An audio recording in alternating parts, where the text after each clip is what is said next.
everyone, it's Diane at Minerva. I hope you're all having a fabulous week.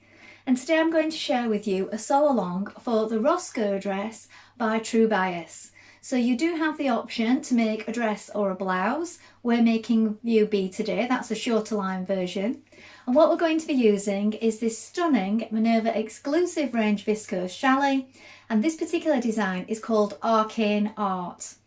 Now I love the colours on this one and the design. I think it's just so rich and vibrant. It's going to make a beautiful dress. So should you wish to sew along today, wash and prepare that fabric before we get started. And when you've done that, we're going to take our pattern, check the sizing on the back and measure yourself with a tape measure. When you've done that and you're sure of the perfect fit, we're going to go and cut our pattern pieces together. So let's go and do that together now. So here we have our pattern pieces. So here we have the front of our dress or blouse. We're going to cut one on the fold, and the fold is here. Make a note of your markings. Make sure you've got the right cutting point for the bottom, because they do vary depending on what version you're making. Here we have the back for all views, and again we're going to cut this on the fold, and the fold is here. Make a note of your markings. You can also lengthen or shorten at this double line here.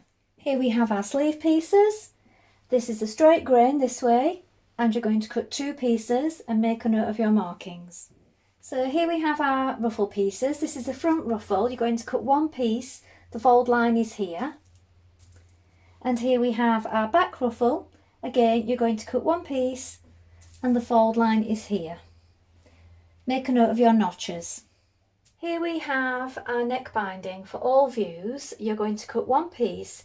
Now this piece is cut on the bias, so we need to cut it this way on the diagonal cross grain.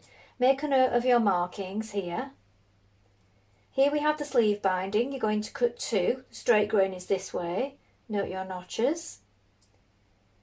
Here we have the neckties. Cut two pieces. Straight grain this way. And here we have the neck facing. You're going to cut one, and the straight grain is this way. Make a note of this notch here. Now we're ready to begin making our dress or blouse, if that's what you're making today. Now, first of all, you want to wind half of your thread onto your machine spool and check your needle is sharp. Today I'm using a size 70 needle, a standard. It's a Sharps needle. So make sure that you change that over before you get started. That works best on this viscose challis fabric. Then you're going to take your front piece of your blouse and also the neck facing piece. That's the little rectangular piece, like this. And what I've done is I've drawn a line down the centre of the cutting line on mine. We're going to place that at the centre point of the neck, and we're going to stitch down either side of it. That's our first job, so let's do that together. So here I've pinned mine on, and you can see I've drawn a chalk line down the centre. So either side of that we're going to stitch, so 0.5 of a centimetre down either side. Along the bottom, I would go over it a few times at the bottom and up the other side of your drawn on line. Now you want to make your stitch really small for this point, so play around with it, see what works best, but a really small stitch length, so that when we come round this bottom part and then we cut into it, we don't want any of this fraying out. So let's stitch around that first of all.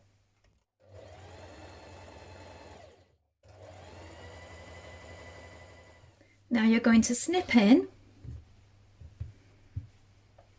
to where you've just stitched around here, like this. Make sure that you don't snip into your stitches at the bottom. Then we're going to go and flip this to the wrong side and give it a press. And then we're going to trim it to 1.5 centimetres all the way around. Now fold back the raw edge till it meets the stitching like this, and now you can pin it in place, give it a press, and we're going to stitch around it.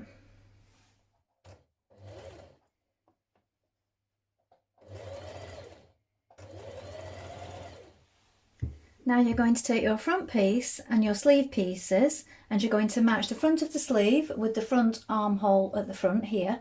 So you'll notice that you have the notch here that matches. So match that up, pin it in position, and we're now going to stitch that in place. So our seam allowance is 1.2 centimetres, or roughly half an inch.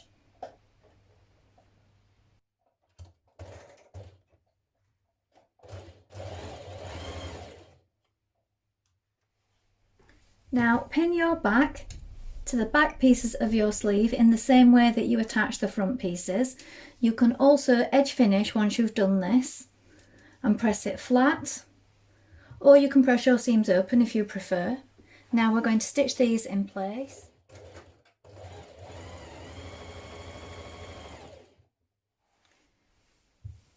Now you're going to place front and back together like this, and we're going to pin all the way down the sleeve, the underarm here, make sure you line up your seams, and down the side. We're now going to stitch that in place with a 1.2 centimetre seam allowance and edge finish in the same way that you've done your other seams and give it a press.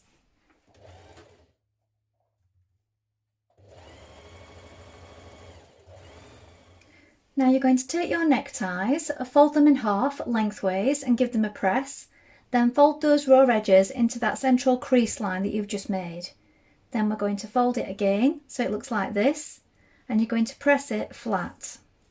Once you've done that, we're going to edge stitch down either side of your necktie, and at one end we're also going to fold in this raw edge here like this and stitch across that bottom. Alternatively, you could fold it to the outside, but you will have that raw edge showing then, so you'll need to edge stitch it in some way or tuck it under and stitch by hand. I'm going to fold mine to the inside because I just think that makes it a little neater. Let's do that now.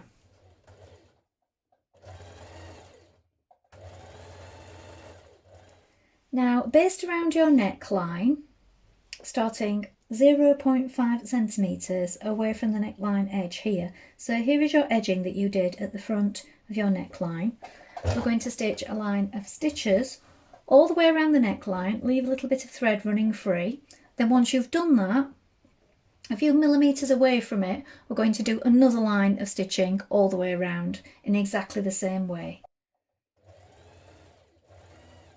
You will want to change to a slightly larger stitch as well. Now you're going to gather up your gathering stitches around the neck using those stitches that you've just created by pulling on them. You're going to pin your neck binding to it, and you'll find that at each shoulder point here, look, there is a notch. You line up the shoulder points with the notches.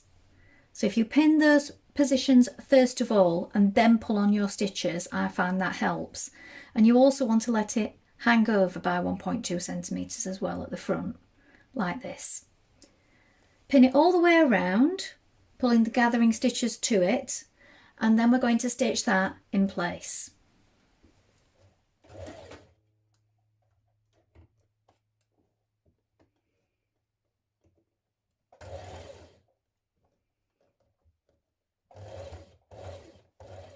Now on your neck binding, you should have pressed back the opposite edge like this, or 1.2 centimetres at this point.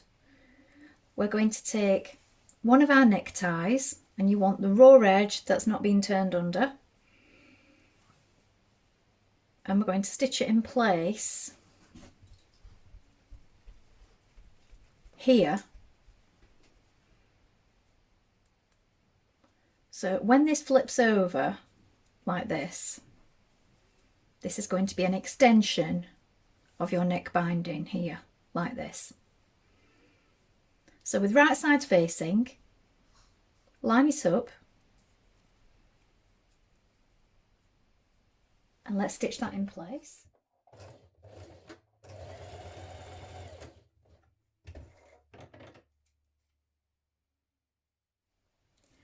Now you're going to fold back the neck facing to the wrong side and pin it in place like this. Now you can either stitch it from the top and do it in the ditch along here on the machine, or you can hand stitch it and catch it from the inside. Either way, we need to make sure that we're catching in this facing to the inside and that our stitches are invisible on this side. I'm going to do that the whole way around the neckline now.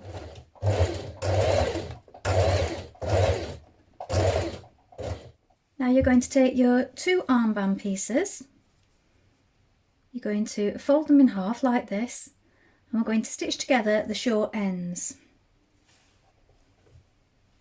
Do this with a 1.2 centimetre seam allowance.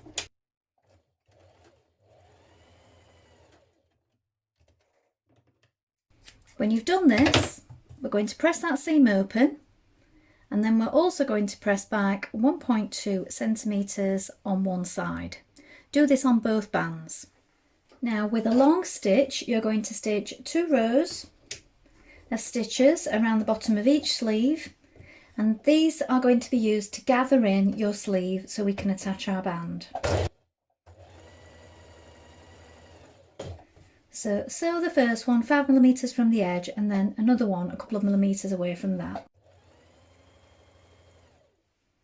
Now pin the band around the bottom of your sleeve, pulling on those stitches that you've just created.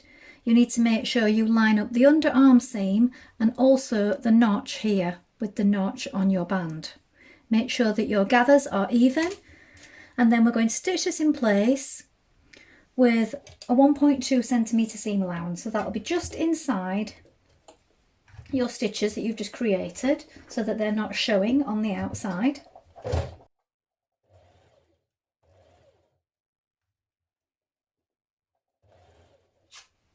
Now turn the sleeve band to the inside like this and pin it. And again, either with hand stitches on the inside or from the outside in the ditch, you're going to stitch around that sleeve band. I'm doing mine from the outside, and I'll just take my pins out as I go. I don't like to sew over them.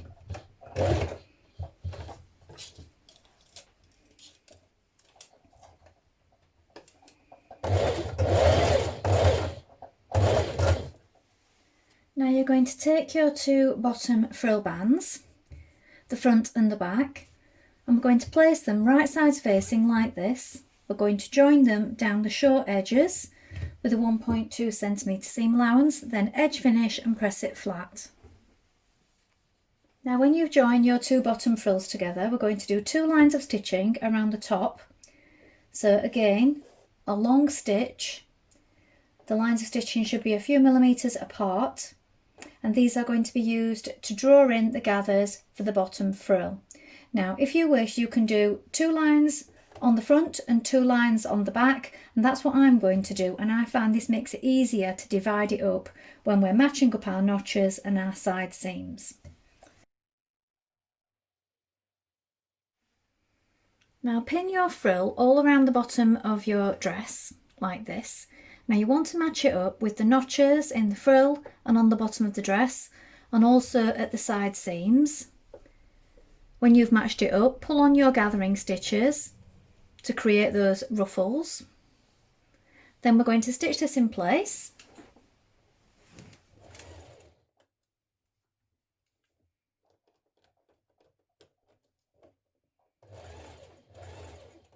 Now you're going to hem the bottom of your skirt. So you're going to turn it up.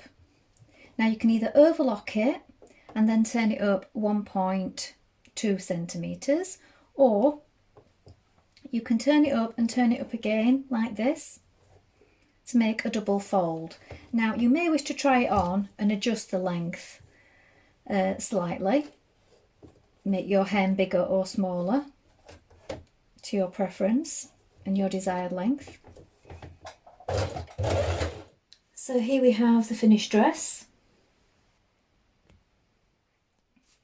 Well, I hope you've enjoyed sewing along with me today. I think this is a lovely dress to make. You can layer it up if you want to wear it in the cooler months, and it's a fantastic dress to take on your summer holidays. Please let us know if you've made this pattern before, and remember to include any photographs. We always love to see them. Now also you can take a look at the Minerva Craft Club to get 10% off all your orders for a whole year, and don't forget to join a free account and share in our wonderful worldwide sewing community. It's really good fun and a great place to share all your makes and gain some inspiration. Well, that's all from me for today, but I hope to be back soon with some more sew-alongs for you. If you like what I'm wearing today, I will include it in the description below. Thank you so much for watching. Bye for now.